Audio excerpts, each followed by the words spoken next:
Olá, tudo bem? Hoje nós vamos falar sobre regência nominal.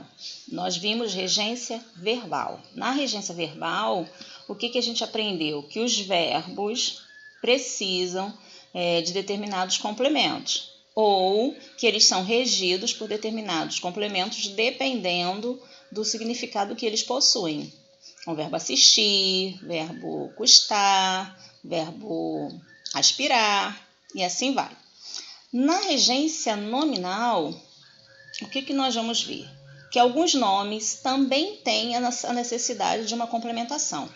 Lá na regência verbal, os verbos eles podem ou não ter preposição, podem ser transitivos diretos ou transitivos indiretos, e ainda tem aqueles que são intransitivos, não vão ter complementação nenhuma, eles serão acompanhados ou não por algum adjunto adverbial, se for o caso. Na regência nominal, a gente obrigatoriamente tem que ter um complemento. Aqui a gente está falando de complemento nominal. Então, a gente vai ter um nome, que pode ser, eu botei aqui, um substantivo, um adjetivo ou um advérbio, pode ter uma dessas três classes, e essas palavras vão exigir um complemento nominal. Lembra do complemento nominal? São aqueles complementos, aquelas locuções que vão complementar o valor da palavra, isso é óbvio. E é claro, como é o complemento nominal, obrigatoriamente, o que a gente vai ter? Uma preposição. Então, é nessa preposição que vocês têm que ter cuidado, que vocês têm que ter atenção, porque a gente vai ter a palavra e muitas vezes, no dia a dia, a gente usa uma preposição que a gente acha que está certa e não é aquela que a palavra exige, tá? Vocês têm até uma tabelinha bem legal na apostila, dá uma olhadinha lá nas páginas que eu coloquei no roteiro de estudos, que vocês vão ter essa sequência interessante para estudar. Eu botei aqui só algumas palavras, então a gente vai ficar falando nisso o tempo todo, estudar um pouquinho mais. Então vamos lá, eu tenho admiração. Admiração aqui é o nosso substantivo. E o admiração, se você tem admiração, nosso termo regente, por que nosso termo regente? Porque ele rege esse complemento aqui. Então, se eu tenho admiração por alguém. Então, aqui, por aquela cantora, é o nosso termo regido, que é o nosso complemento nominal. Embaixo a mesma coisa, sentia o quê? Horror. Horror aqui. Então, quem tem horror a alguma coisa. Termo regente, que é o nosso substantivo, complemento nominal, nosso termo regido. Então, aqui eu tenho a preposição por e aqui eu tenho a preposição a. Essa preposição vai variar de acordo com a palavra em questão.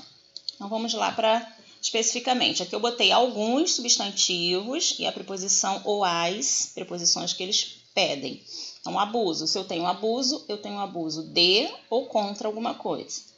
Se eu tenho admiração a ou admiração por.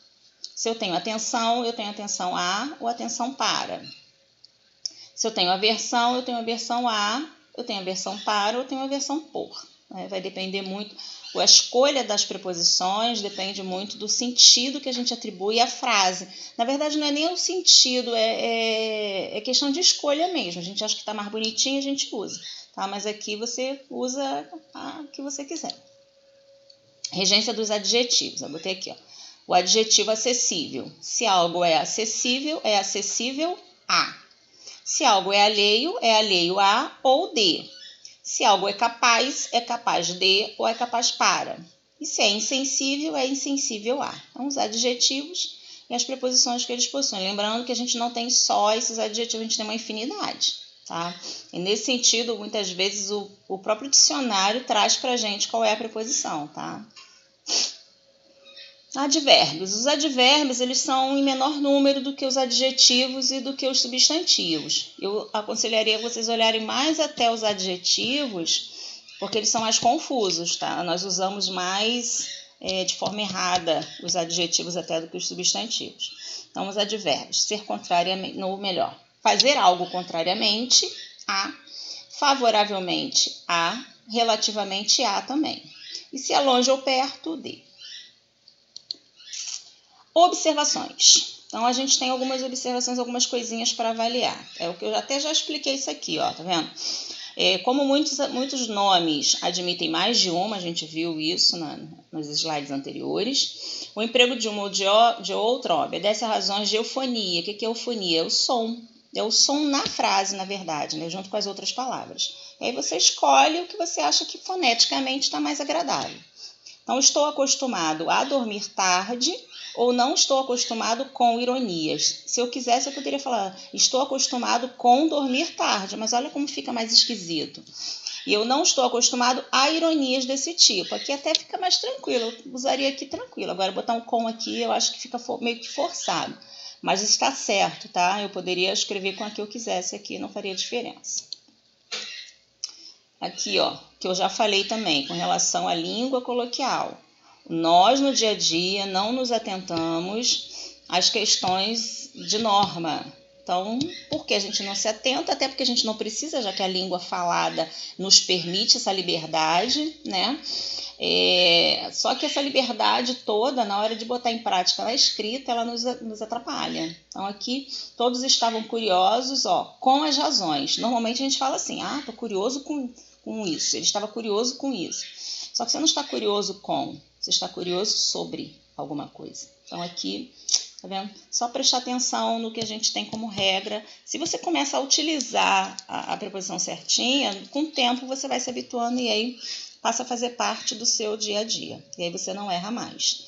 A regência nominal é mais tranquila porque a gente não precisa decorar regra, mas em compensação a gente precisa aprender as preposições certas. Tá? O problema é só associar a preposição certa e o nome respectivo. É só isso. Façam o dever, tirem as dúvidas se for o caso. Qualquer coisa estamos aqui. Beijos e até a próxima aula.